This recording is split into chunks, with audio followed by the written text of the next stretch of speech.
Today I'm going to be making a video about my air compressor system. At the heart of any good air compressor system is the actual air compressor. In this case, I have a Quincy QT 45, I believe it is. Oh, 54. There's the tag right there. Which, it's a 5 horsepower, 60 gallon, 2-stage, which, if it was up to me, I wouldn't buy an air compressor that wasn't 2-stage, just because of what 2-stage actually does, which it allows you to have 175 psi in the tank and regulate it down so your lines are lower, so you never have a pressure drop, like how normal air compressors do.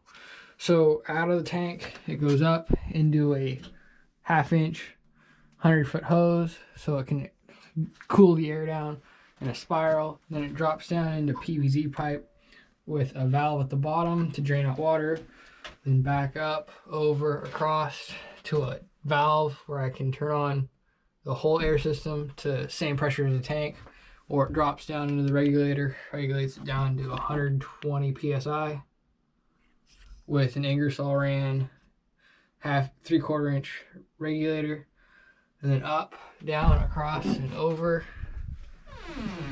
to a little union that I have that has a ball valve to drain water out of.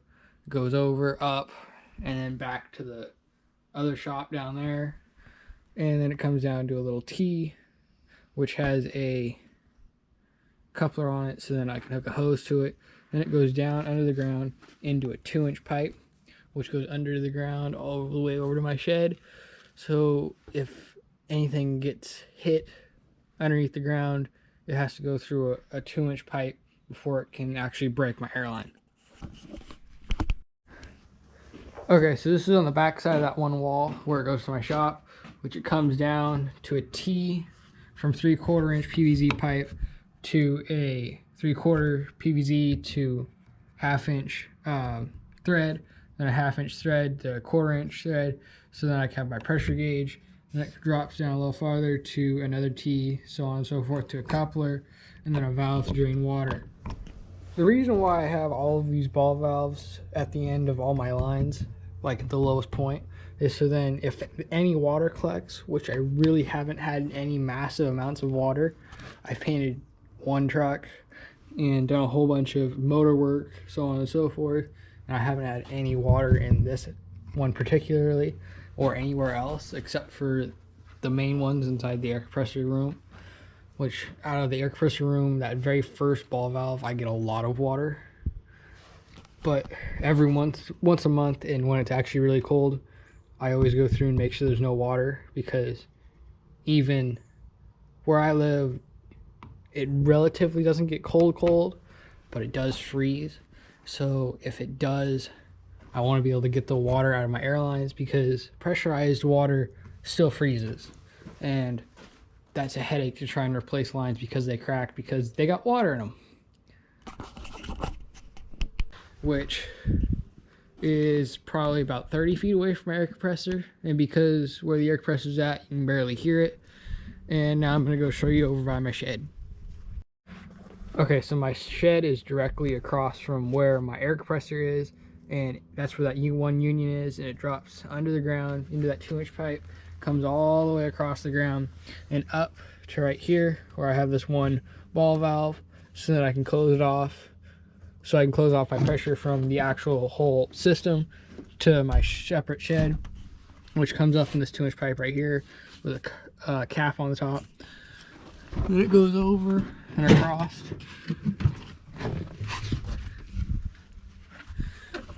And then I have another T, which comes to another coupler, and a water drain, which then a little farther up, I have another ball valve which goes to a hose, which wraps around up inside there to help cool the air.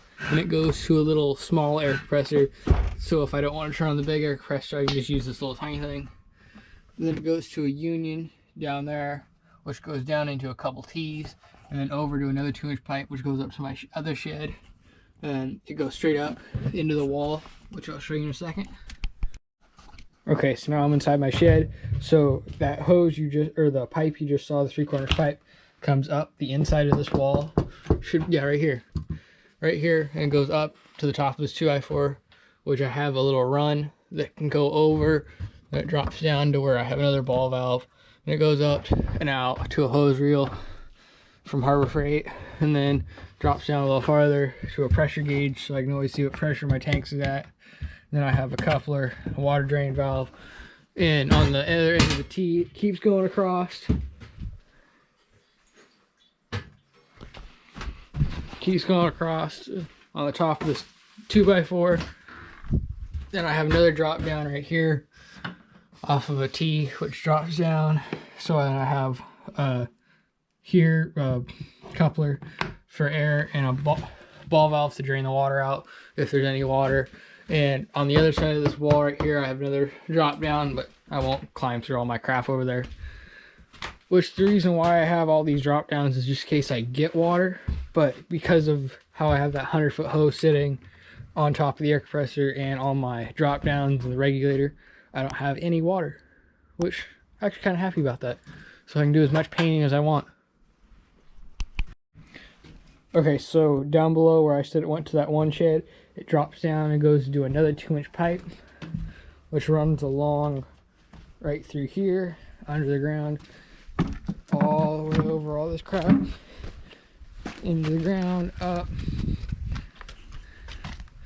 and then up into here. So it pops up, and it goes over, drops down, so that I can expand onto later to go up to the house, which I'm hoping to do this summer. And then I have another water drop off, and then it goes up to another coupler, ball valve, all that to drain water out of.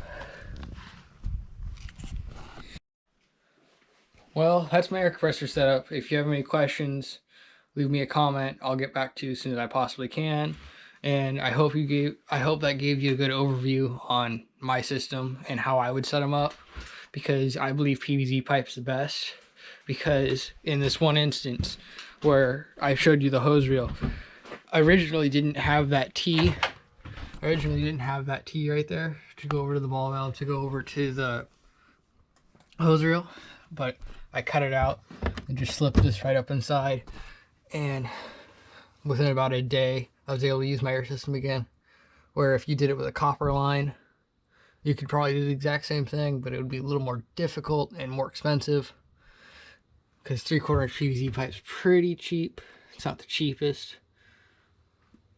And some of you may be asking why I went with 3/4 inch PVC pipe.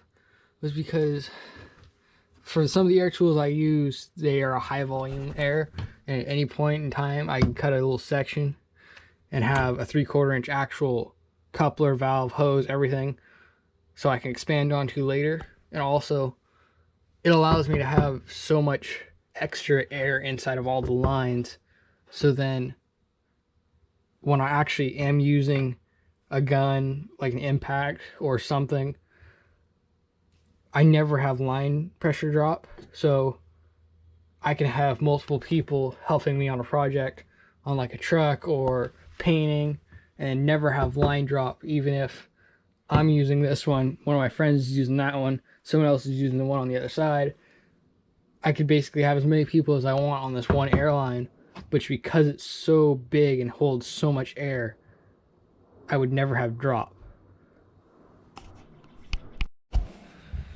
Okay, and back again to have any questions, comments. I'll answer them in the comment section. I feel like I'm decently okay at setting up air systems, so I feel like I'm pretty knowledgeable. If you have any questions, like you're just getting into it, but it's your choice to do copper, PVC pipe, or black iron. Thank you.